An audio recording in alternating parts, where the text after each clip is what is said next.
has to invent the wheel, has to write it again, him or herself. And also it will be inconsistent, because you will stress other things, and you maybe will say, no, no, no, no, I'm doing it in a completely different way. That's a problem for students, especially for younger students. Okay, move here. Let's move forward.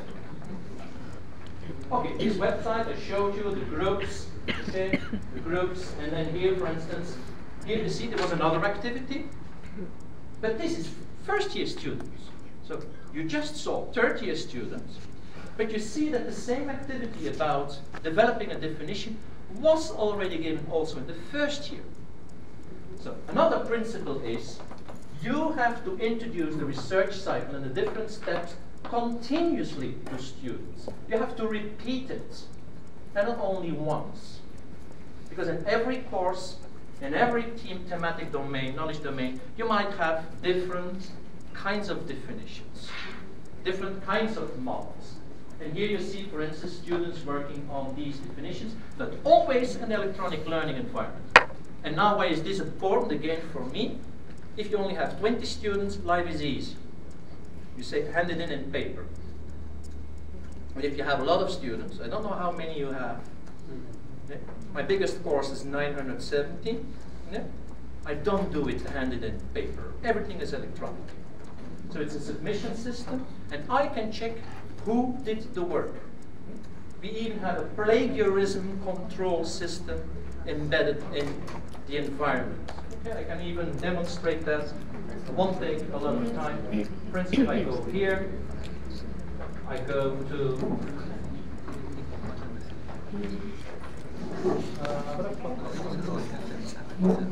okay, I go here.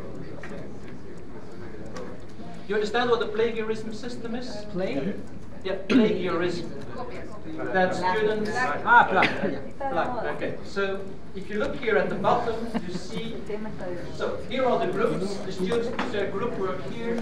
Here you have what we call Ephorus, and Ephorus is a system where, in fact, BSimpro can enter the work of a student, and it will completely analyze the work of a student and give me the percentage of information that has been found elsewhere. Okay? For instance, here you have this text, and then I get a report, and in the report I see that, I will try to make it a little bit stronger. You see in this case that 5% of the information in this text I just analyzed is found on the internet, only 5%.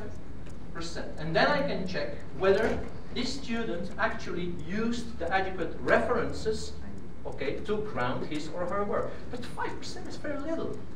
So it means it's 95% original text. By the way, work of students goes up to 30, 35, 40% of information found on the web. Found on the web means on the extra and the intranet. So also in our own thesis, for instance, environment. And that's, the moment it's 35, really we say, sorry, something is wrong. So you have to do it. Especially when students work in a research environment. For instance, I have a lot of Chinese students also working with me, and a new microphone, an extra microphone. Let's look like the President of America. He's got a lot of microphones in front of you. Okay? Now, for instance, the Chinese students, they have a very strange, thank you, Catherine, attitude. You can put it inside. Okay. They have a very strange attitude. You say, but professor, I love to copy your work. I think it's an honor for you. yeah,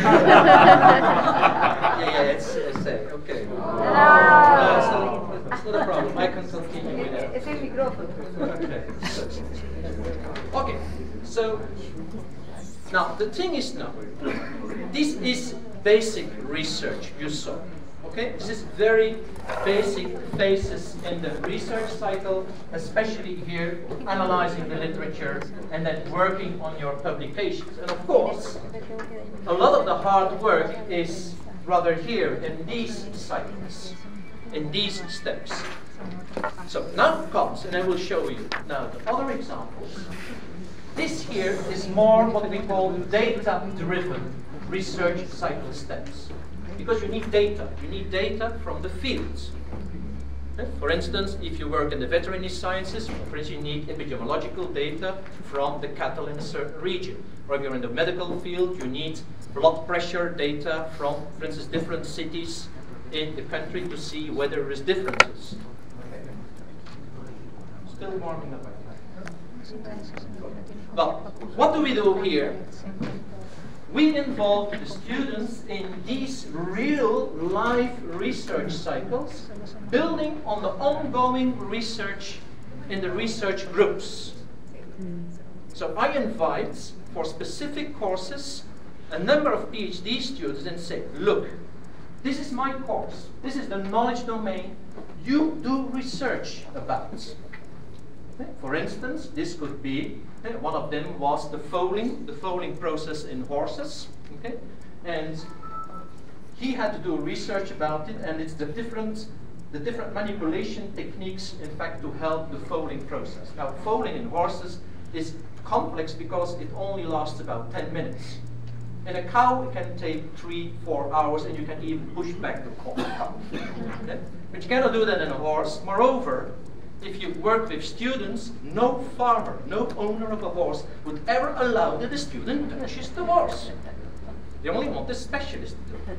So, oh dear, how then to, in fact, train this in the student? Well, they developed a very special tool for students to visualize where the foal is in the horse. Okay? Normally you have to feel it. You feel, oh, a leg and another leg, the head, okay? You have to feel it.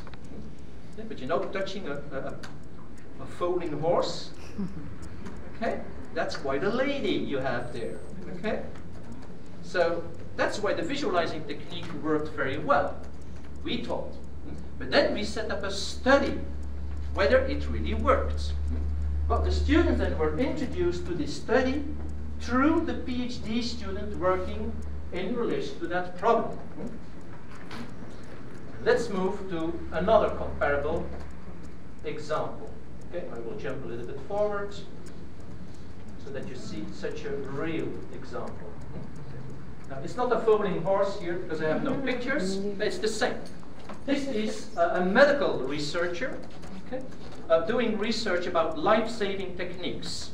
So, you know, the moment you drop down, there is no more breathing. Mostly it's either an infarct in your brain or an infarct in your heart. Okay? And especially when there's no breathing. And then the only way to save you is CPR, cardiopulmonary resuscitation. Okay. And who knows the rhythm you have to apply when to do it? Yeah? 215. What? 215, 15 pushes, 2 breaths. Okay. 50 per minute? No, Okay, but can you say down, down, down, or ta ta ta ta ta ta? Can you say? Okay, now the best trick to do it is you sing a song. Okay, and you know what the song is? Staying alive. You know, ABBA. Staying alive. That's the rhythm. Bam, bam, bam, bam. That's it. By the way, you don't have to give oxygen.